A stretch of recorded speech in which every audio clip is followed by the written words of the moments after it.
Hi, how are you? Pretty good, pretty good. Oh yeah, I forgot it was Sundance. It's Sundance right now, right? Yeah, it's I get to be tired and not eat, but I'm also home, so my dog can watch me be tired and not eat. It's a thing. Uh, Congratulations on this film. I actually had just talked to Kevin, and it was funny to hear him say that he kind of sent it to you as a joke, going, "There's no fucking way she's gonna make this movie." I just want to know that I sent it to her. So I'm Aw. just curious. You sort of choose when you work now, and you can do that. You can casually bring two Oscars to the table as you're having a conversation with someone. What strikes you to make you want to make a project? Because sometimes you'll direct, but acting not so much recently. What makes you want to go? I'm gonna go and do this. Yeah, it's got to be something meaningful. I mean, I think that was a change. Not that I have been making meaningful movies in my life. It's not that I haven't been making them, but as I got older, there were less and less parts that were meaningful, and I don't want to just work. Even after 55 years of being in the film business, I don't want to just like take a movie because I feel like I haven't worked in a long time. So that meant that I was just going to be a lot pickier. Um, I don't know how to build a character or how to do any of the work that I have to do as an actor unless I feel moved by it, unless I understand why it is life or death that this story needs to be told. So that's what I found in this movie. Yeah. It does make sense. It is true. There are a lot of film actors who say it, and then you look in their IMDb, like, yeah, but that one, I know the house was nice. It's okay. Like, listen, we all would love to do that, but it is true. You look at what you've done, and there really isn't the like. She was probably bored halfway through this. There just doesn't seem to be that one. Yeah, but it doesn't have to be necessarily an earnest movie or something. It Yeah. just has to be something that I find in it that to me is just fascinating. I mean, even Maverick, which is the one movie that Mohamedou Slahi has seen of mine, which is crazy. He's seen it. But even Maverick, it's a William Goldman screenplay, Yeah. and the idea of the iconography of the Western hero and the iconography of the sort of femme fatale Southerner, the fact that they're both lying about who they are, like there was something that really challenged me about that I really wanted to tell. So it comes from me. It's not Yeah. that the work itself isn't great. It's just that I have to care about it. That makes sense. And then, once you decide that you're going to do this, there is a real person that you can talk to some degree. But I'm curious. Do you lean on that a lot, or do you try to stay as far away from it as possible because you are still making a narrative film that's not meant to be exactly what happened at exact every moment? Well, it's only the second movie that I've ever made with a real character. The first one, she'd already been dead a couple hundred years, so it didn't, I could pretty much do what I wanted. Yeah, I think I've veered away from playing real life characters sometimes because you can't make the changes that you need to make in order to watch a character shift Yeah. as a pesky reality. And in this case, I got to spend some time with Nancy, which was really helpful to glean her character a little bit and check out her lipstick and her nails and all that stuff. She is a walking contradiction. She's a lot of contradictory things in one ball.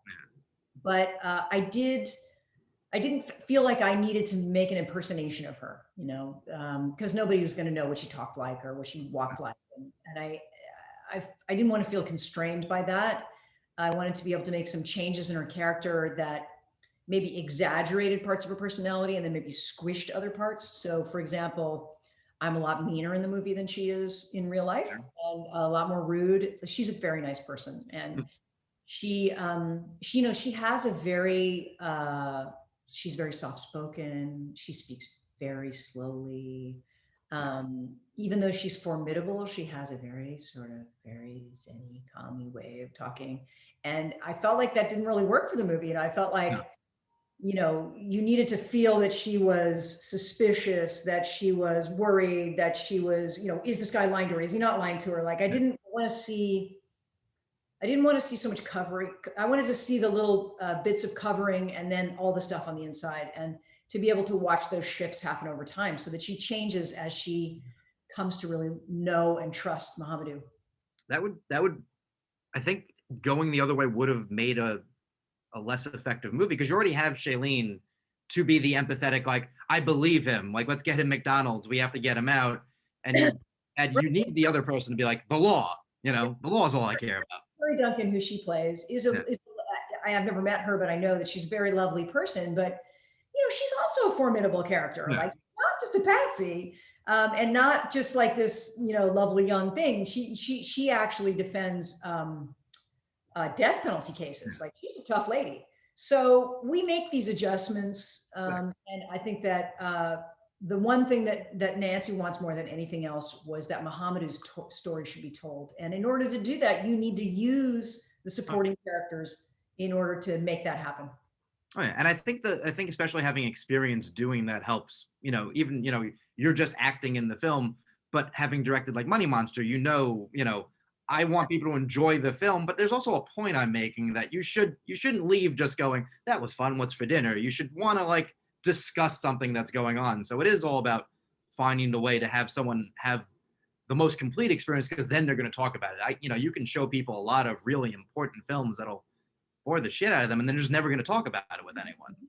Yeah, that's true. I mean, what I really love about making movies is the discussions that I get to have about making movies, and all the things that I get to learn and that I get to share with people and disagree with people, and see all the different points of views that come.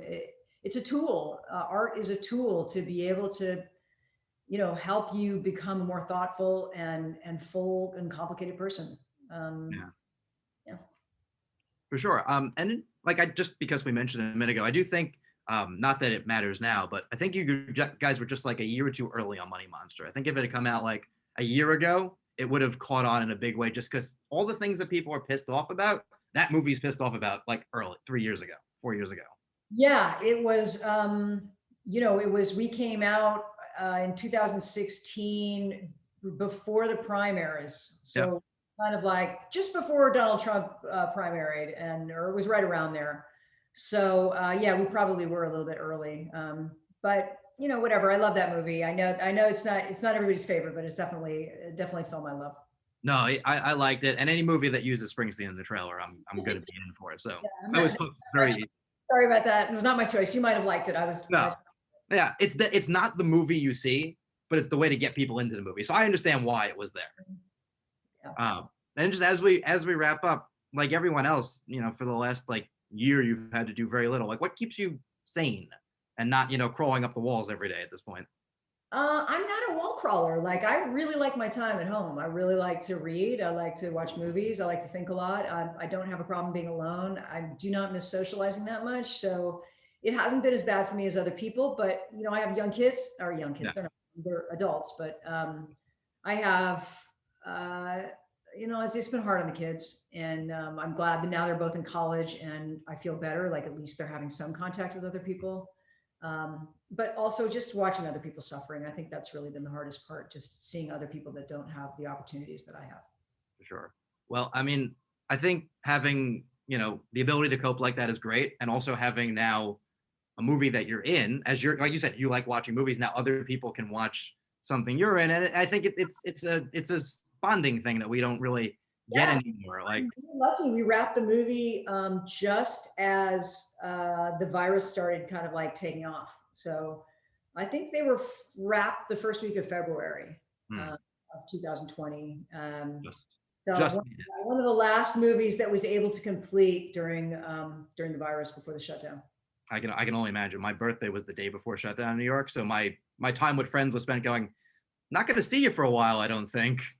Yeah. Recommending movies to them, going, if you're going to go see it, you really should go this weekend. Exactly.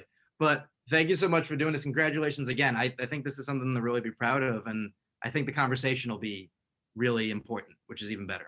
Great. All right. Take care. Awesome. Thank you so much. See you later.